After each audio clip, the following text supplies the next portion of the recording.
Welcome back, friends. Let's spread some positivity this time around since we've been a little too negative this year. Now, before I started doing this list, I never got why people always do the best list second and always cut straight to the worst first. But after editing this, I realized that we rather end things off on a positive note. So, positive. Our excuses to Number 5. Hello, I'm Johnny Knoxville. Welcome to Jackass. God, I'm going to miss these guys so much.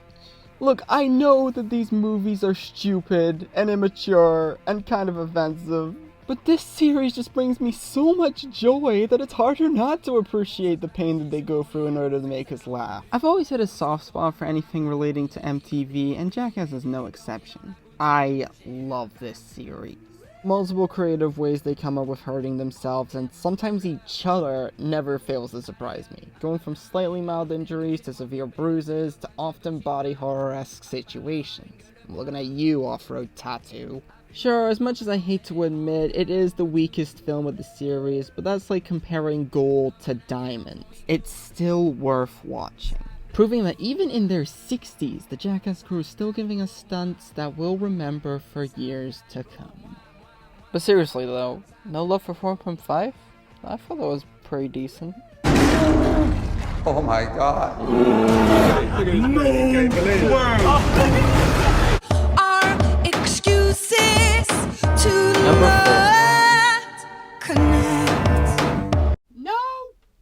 A movie with a concept that is so creative, I'm kinda pissed that I wasn't the one to come up with it first. There is a lot to love about Jordan Peele's third theatrical directorial outing. From its acting, writing, and setting, all the way to its satirical take on exploitation, spectacle, and greed. Several themes that we have seen before in his works, but were never done to this big of a degree. Speaking of which, this is the most beautifully shot one of the bunch. I want to put every single frame of this movie on my wall, it's that good. I also forgot to mention that this has officially dethroned Fire in the Sky as the scariest alien movie, showing that Peele could make us laugh all while putting us on the edge of our seats. Sure, Get Out and Us did that too, but...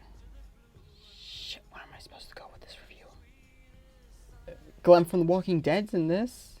That's pretty cool, I guess. In all seriousness though, he has a legitimately great backstory, which I am not going to spoil here. But be foretold that this may be one of the best examples of dark comedy of not just 2022, but of all time, if I may be so honest with myself.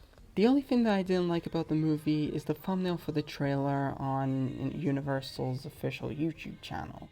It looks like Jean Jacket is urinating on the field. That's not what I want to think about, okay? But besides that, please watch Nope. I guarantee that you'll have a lot of fun with it. But I swear to God if you bring up Logan Paul's review of the thing. Our excuses to Number 3. not connect. That quirky half-Korean multiverse movie. To be honest, this film is so well edited, so well acted, and so off the wall and bizarre that I'm not even going to talk about it. I'm not even going to hint at spoilers this time around. Seriously though, I highly recommend going into this movie as blind as possible. You'll have an absolute blast, trust me. Our excuses to Number 2. connect. Mad God.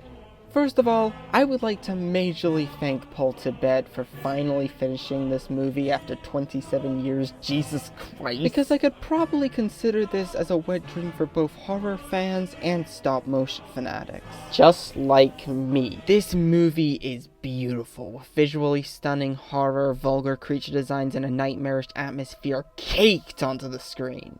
You could definitely see that a lot of effort and love has been put into every single frame of this movie. And since it doesn't have any dialogue, this film is all about the visual effects and sound design, which the film succeeds at with flying colors. I was kind of debating on putting this at the number 1 spot, and for the longest time I was kind of considering it. But then something else showed up. And to be honest... You're not going to like this. You're really not going to like this. I've liked many a stupid film before, but this might be the highest rating I have ever given to an unbelievably stupid movie. The number one best movie of 2022 is Bullet Train. My trains, my trains. Now I know what you may be asking. Why? Why Bullet Train? It's not passionate, suspenseful, or fun-loving. It's just a self-contained action movie, and there are a ton of those. Yes, it is, but with all the over-commercialism and representation of films nowadays, I don't think we're ever going to get a film as chaotic and fun as Bullet Train ever again. Yep, you heard me, chaos. My favorite word in the English reading dictionary. Bullet Train to me is an exciting, funny, and creative example of an action flick, full of brilliant payoffs, stories expertly crafted together, and more heart than I expect from most films like it. David Lynch, know that one, had the challenge of fitting so many crazy characters into a single story and actually got us to care about next to all of them, or at least understand them a lot more. Top that off with brilliant fight scenes, a clever usage of the themes of luck and karma, an entire scene dedicated to a water bottle, and a plotline dedicated to a friggin' conversation about Thomas the Tank Engine. It's truly a movie that I will consider as impossible to hate.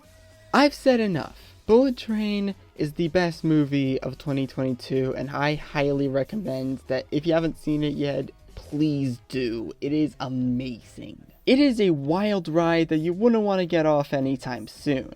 And that is a guarantee. My trains.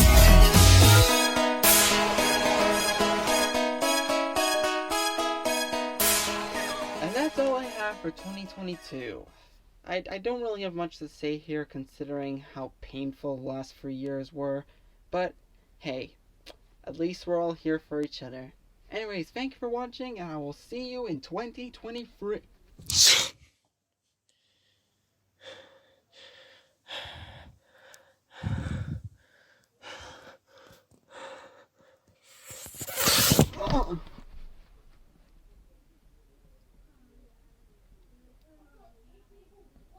Tomorrow we look at something completely different related to the year.